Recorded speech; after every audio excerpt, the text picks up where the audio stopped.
मैं इसी धारणा के आधार पर आगे बढ़ते हुए मैं एक बात पहले कि बिजौलिया तीर्थ के प्रति समर्पण क्या होता है, यह अगर किसी को समझना है तो वहाँ की प्रबंध कमेटी से समझना चाहिए।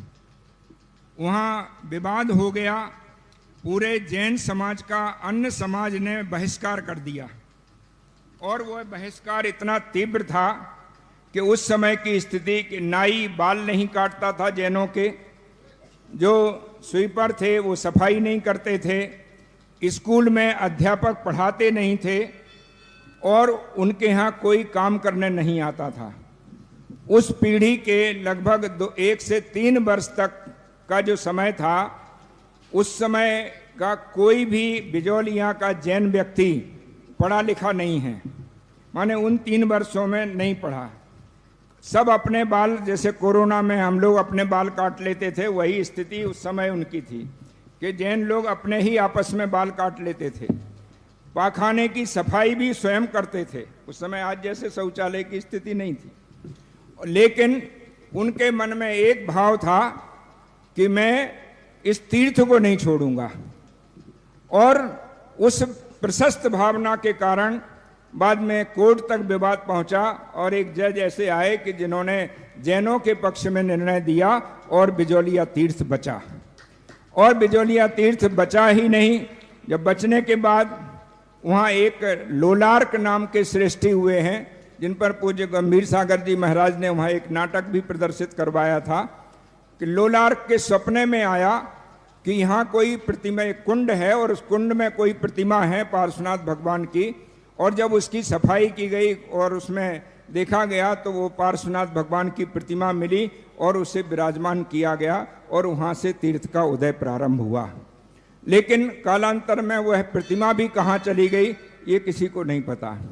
बाद में आचार्य वर्धमान सागर जी महाराज, आरिका विशुद्धमती माता जी महक का आदि का चातुर्मास हुआ और वहाँ एक 24 की रचना हुई और वहाँ पर एक समूह शरण बना। छोटी सी बाउंड्री थी जो मैंने खुद देखा है 2000 में, सन 2000 में जब पूज्य श्री गए तो पूज्य श्री जैसा हमेशा कहते हैं कि उनके भाग्य में खांडव प्रस्थ आता है, लेकिन वे उसे इंद्रप्रस्थ बना देते हैं। और बिजौलिया तीर्थ आज इसका प्रमाण है, वो 1 गुना नहीं बढ़ा है, 100 गुना से भी अधिक बढ़ा है। आज वहाँ पर क्या अतिशय हुआ। पहले तो एक में छोटी सी घटना, और पूज्य श्री हमेशा ईरिया पथ से जाते हैं, देखते हुए, रास्ता देखते हुए जाते हैं। जब वह आगे जा रहे थे तो एक पत्थर उनके पांव से टकरा गया। अब महाराज जी एकदम कह रहे, ऐसा कौन सा पत्थर पैदा हो गया जो मुझसे टकरा रहा है, और हम लोगों की भाषा में कहें कि जो हमसे टकराएगा चूर चूर हो जाएगा। लेकिन पूज्य श्री को पता नहीं क्या भाव आया, उन्होंने अपने साथ चलने वालों से कहा, वापस पलट के देखा, उन्होंने कहा कि अगर कोई पत्थर सुधा सागर से टकराया है, उनकी भाषा बोल रहा हूं, अगर कोई पत्थर सुधा सागर से टकराया है तो इसका मतलब है कि वो अकेला पत्थर रहने के लिए नहीं टकराया है, जरूर उसमें कोई विशेष बात है। और उन्होंने कहा कि इस पत्थर को उठाओ और हमारे कमरे में रख दो। जहाँ पूज्य श्री नैऋत्य कोण में बैठते हैं प्रायः, और उसके सामने आले में वो पत्थर रखा गया। पत्थर रखा गया, पूज्य श्री उस पत्थर को देखते, पत्थर पूज्य श्री को देखता, और पूज्य श्री ने वहीं बैठे बैठे एक कागज निकाला और कागज पर एक डिजाइन बना दी कि ऐसी मूर्ति इसमें है। और जब मूर्तिकार को बुलाया तो मूर्तिकार ने कहा कि ये कच्चा पत्थर है, इसमें मूर्ति निकल नहीं सकती। पूज्य श्री ने कहा, कोई बात नहीं, आप प्रयास तो करो, आपको मजदूरी से मतलब है, और अगर मजदूरी जितनी बोलोगे उतनी मजदूरी दी जाएगी, मूर्ति इसमें बने या नहीं बने, मेरा विश्वास है कि इसमें मूर्ति जरूर है।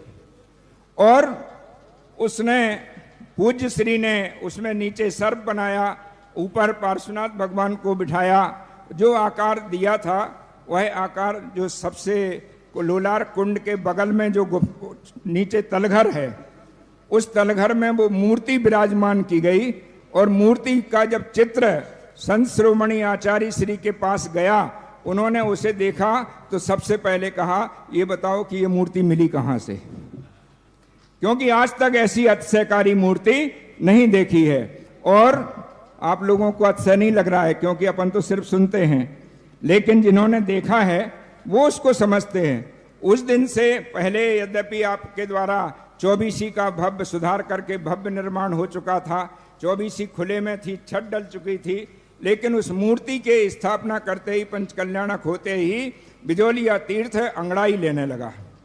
और आज फिर पूज्य श्री के मस्तिष्क में उन्होंने, जहाँ कहते हैं बिजलियां गिरी थी, शिलाएं गिरी थी, वे शिलाएं वहाँ हैं। पार्श पुराण पूरा का पूरा एक शिला पर लिखा हुआ है।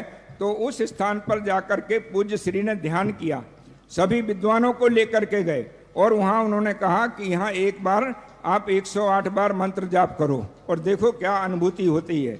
वे बनी। फिर उसके बाद उन्होंने कहा कि हम सिर्फ शास्त्रों में सुनते हैं कि भगवान को 225 कमल विराजमान होते हैं जब श्री विहार होता है। उस कल्पना को मूर्त रूप दिया और भारतवर्ष क्या पूरे विश्व में पहली रचना है जो गगन बिहारी पार्श्वनाथ की वहां पर बनी है।